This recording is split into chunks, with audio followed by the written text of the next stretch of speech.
Come take my hand, let's go to Comic Sans. We're here for you when you don't have any better plans. Let's talk money, art, and race. All are welcome, from a pretty mind to an ugly face, with stories right from the bottom of the state. Will surely be more fun than your Tinder date. So come take my hand, let's go to Comic Sans. Come take my hand, join us on Comic Sans.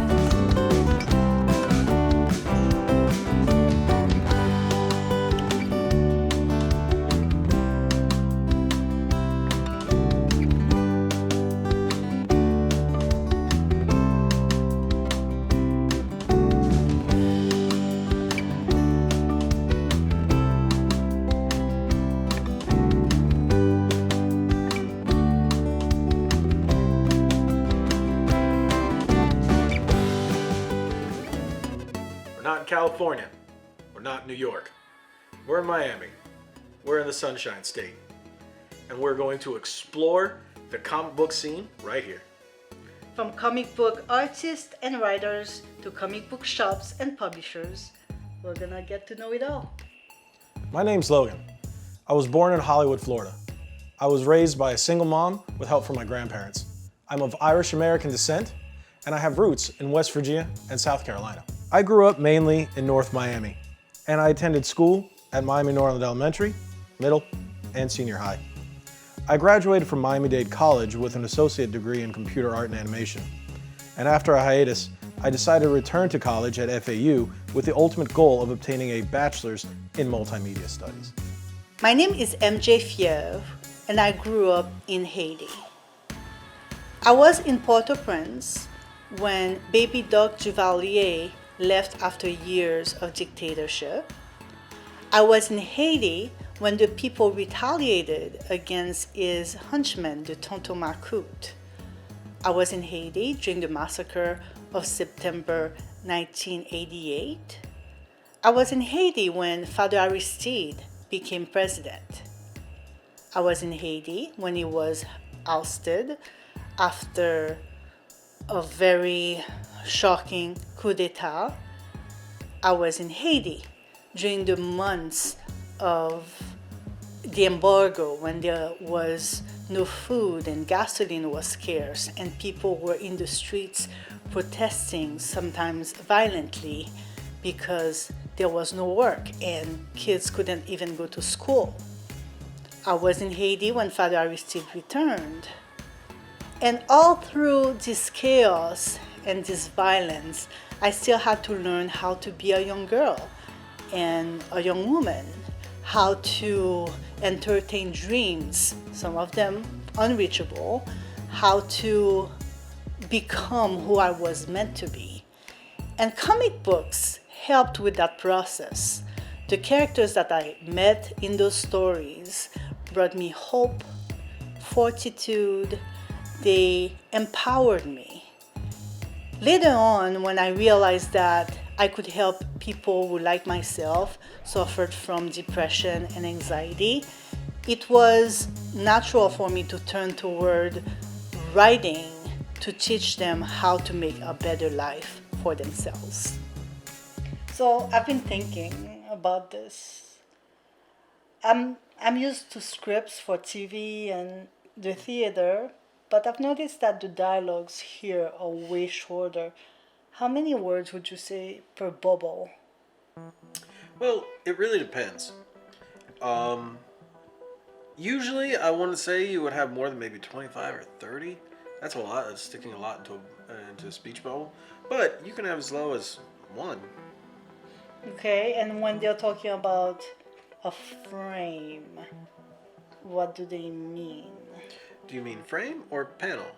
Or a panel. Okay, because those are two different things. But if we're going with panel, a panel is, for example, when you're looking at a comic book, each of the little boxes that an event or something is occurring in, that's a panel.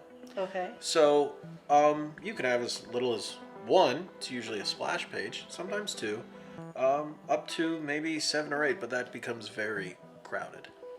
So the way I'm writing this, in order for you to be able to see where to draw, what would be your favorite process?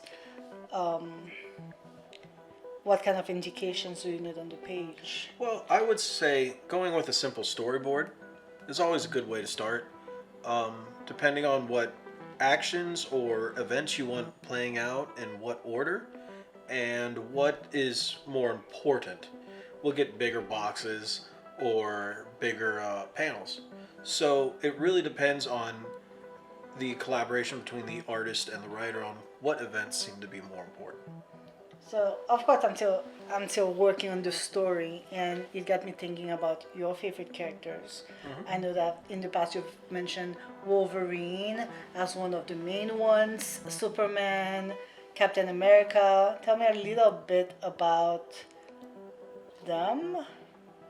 Well, let's say Captain America. Let's start with him. You know I like Captain America. Yeah, I but I'm always wondering have. why, because Yeah, I'd like to take that into consideration for characterization. Well, when it comes to a character like that, he started back in World War II. They created those comics as a way to, I guess you could say, rally Americans against the Nazi and the Japanese threat that was hurting the U.S. and the rest of the world. And I grew up with a big ideal of American patriotism. And I have family that died in World War II, and I have family that fought in every war. So Captain America has been a big piece of my life because he also represents what my family fought for. And having the freedom and the justice, that I just think he's a great symbol for that. And that's why I was always a big Captain America fan. But if you go on the other side for, say, Wolverine, he's always teamed up with Captain America, and he believes in many of the same things that Captain America does. Even though he's Canadian, that's fine. But Wolverine does it, he doesn't follow the rules. And I kind of like the mishmash of the two, because sometimes you have to play dirty in order to, win for the greater good, and that's what Wolverine does. So those are my two biggest Marvel characters, and why I really like them. But I can really relate with both of them, and I like the way a lot of both of them think, I should say. I see. I have a lot of planning to do after dinner tonight. Do you want to talk a little bit more about all this and maybe look at the drafts that I have? Sure, no problem. I'm an artist. I don't have a problem with that. I'd like to say I'm pretty good, but I'm getting older now. I just turned 36, and breaking into the industry at my age seems like maybe it could be a little tough, especially with an industry run by these younger guys. There's so many younger 20-somethings, breaking into the industry. Can I really compete with them? And then when I think about compensation and how much money I'll make per page, is it really lucrative for me? I don't know. Is it ever too late to break into the comic book world as an artist? If I am to be honest, I have to admit that I too have a lot of worries. I wonder all the time if I am good enough. Although I'm a successful writer, editor, and writing coach, I suffer from imposter syndromes like a lot of artists out there. Because of my immigrant background, because of my accent, I often wonder if I'm going to be pigeonholed, not just by publishers, but by colleagues and other writers and artists. But then I remember that so many Black comic book writers are doing a great job right now. They're basically rocking the comic book scene. I started keeping a journal. I call it my Harley journal. And in this journal, I keep a list of all the Black comic book writers that I need to follow closely. They are dear to my heart, and I see them as role models. I'm always on the lookout for new writers, new creators who are making a name for themselves, and I make sure to keep up with news about those people that I already admire. There's a lot of work that goes into making a comic book. In the perfect world, we'd have a team made up of colorists, inkers, pencilers, writers, the whole shebang. But unfortunately, MJ and I are gonna have a lot of work to do by ourselves. I'm gonna be doing pencils, inks, colors, letters. She's gonna be doing the writing. And man, when it comes to publishing, how are we gonna get someone to publish it? Much less a comic book store to pick it up and sell it for us. I don't know.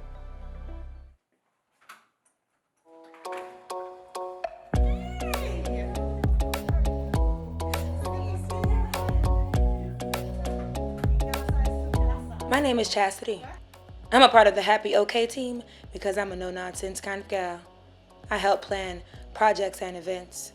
A lot of what I do is data collection. I research books and the internet, and I also assist MJ not only with her Happy OK tour, but with whatever creative project she's trying to pull out of her hat. I tell her the what's what trends, facts, and myths. I do my homework. Chastity, thank you so much for being here. We have Hector with us. I don't know that you guys have met before. No. Hey Chastity, nice to meet you. Hi. So Hector is my friend from college. He's a gifted writer and editor, so he's going to work with us on the project. Great. Well, Juan has allowed me to pick his brain. I've been doing some research. First, I would start by identifying what type of book best fits your idea. Being that you're not already well-established comic creators, I'll assume you're not going to be submitting an ongoing series. Oh, no. Okay, no. Okay. Well, I've been doing my research, and here are your options. You can write a one-shot that's 20 to 22 pages that tell a complete story. In the comic book publishing industry, a one-shot is a comic book published as a single standalone issue. It's a self-contained story, not an ongoing series or mini-series. A one-shot is pretty much an industry standard used by a publisher or creative team to test the market to see what reception will be at a particular time. So now you might be considering doing a one-shot. A lot of times, why would you do that? You have to figure out that this is a great way to testing out a concept or an idea or even an art style before you commit totally to a 4-issue series or an unlimited series or a 100+ page graphic novel. This is a good way of like trying it out and putting it out there. I would say it's almost like doing a pilot, like they do on TV. And you bring out the idea, let people try it out, and then even for yourself, see what you want from it, and if you can continue the project or change anything and keep going. So it's an easy and more affordable way and also approachable way as an art team or as an artist or what have you, to bring it together and actually put it out there. Another choice is to submit to an anthology. It's one of the best ways to get your foot into the door, submitting to an anthology and getting it accepted into the anthology. Or you can band together with like-minded creatives and create your own anthology. A short comic series takes a very specific set of skills, but it's much easier to get a publisher to take a chance on you because they're risking less page space and money on an unknown creator. Another type of approach that you can get there are many anthologies out there. An anthology is just a bunch of different smaller stories put together, most of the time under a theme or a certain idea. You may see it with like Heavy Metal Magazine, Mad Magazine's another type of anthology.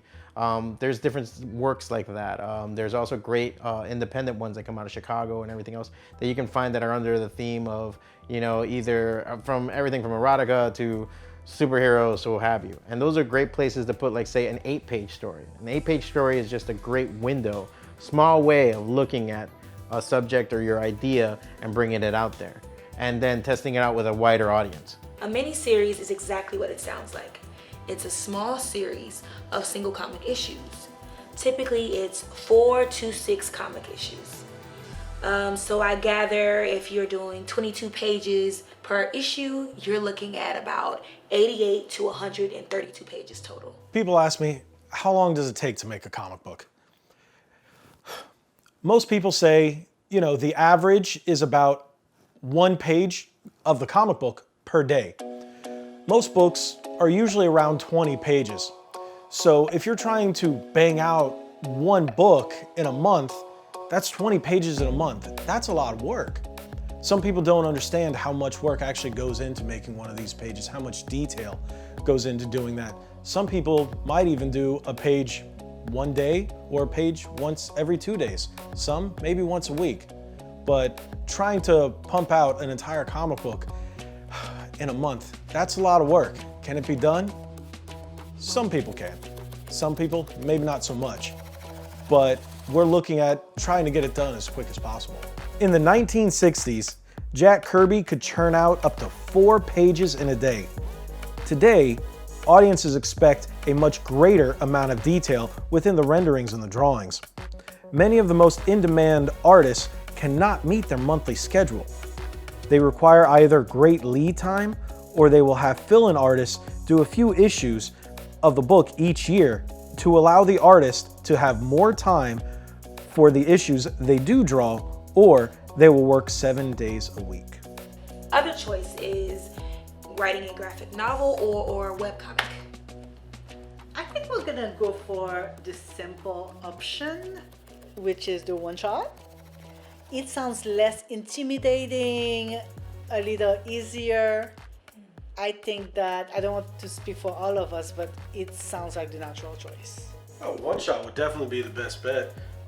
Be the easiest amount of work, I guess you could say, for us as artist and the writer. And you know, some of my favorite books from the 90s, whether it be the X-Men or the Avengers, definitely a lot of one shots. I've some of the greatest stories. I don't know if you guys know this about Hector, but he's a master short story writer.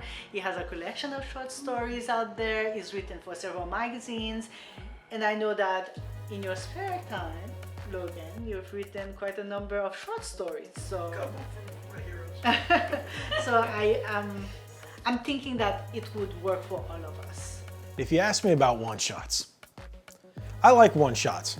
One-shots are always, you know, self-contained stories. Sometimes you'll get 2 or 3 in them, done by different artists and different writers. And with a one-shot, you really don't have to worry about going back to the comic book store and seeing if you missed issue 2, 3, 4, 5, whatever. And I really liked reading those. I've been reading those since the early 90s. And some of my favorites, what really got me into reading the one-shots, were the X-Men stories of the 90s. Whether it be the X-Men or the Uncanny X-Men, I always loved picking those up. Those are some of my favorite to read. I also read a lot of the Avengers one-shots. I read a lot of Marvel. I'm a big Marvel guy. But if you happen to, you know, step back and say, what is your one favorite one-shot? I don't think I could do that. Okay, so you need to decide on the genre. Superhero. Definitely superhero. Okay, great. I have a surprise for you, so keep your ears to the door. It's a surprise guest. Okay. Seems legit. All right, see you later. MJ and Logan will need to work on their story map, but the fear brought on by imposter syndrome might lead to some procrastination and misunderstanding. Will their differences and insecurities come in the way of love and creation?